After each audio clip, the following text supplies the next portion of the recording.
Opinions and stories around the game we love, told by your favorite storytellers. Stay up to date with all things cricket.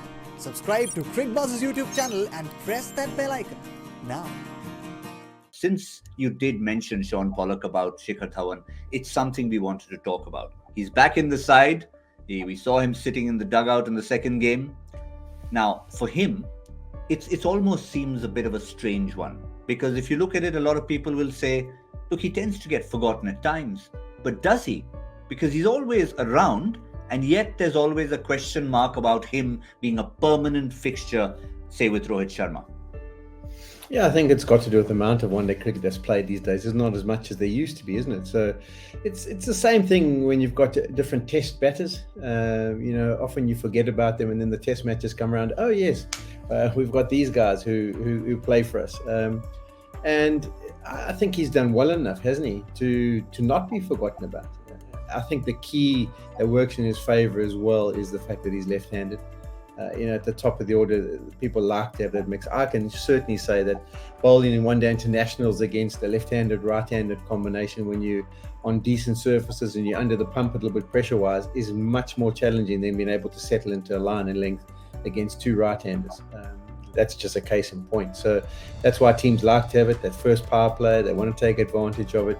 And, being here the left-hander definitely plays into his advantage. But he's backed it up with the stats. We saw those earlier. And I don't think there should be any questions at this stage.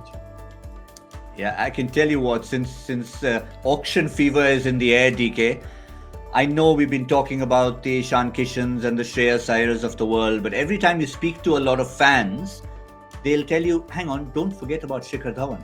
He is going to actually get a few bucks because he's still very much an asset. I know we're talking about T20 cricket, but there again, he's tended to be forgotten when we start talking about Shikhar the batsman or even Shikhar a possible captain.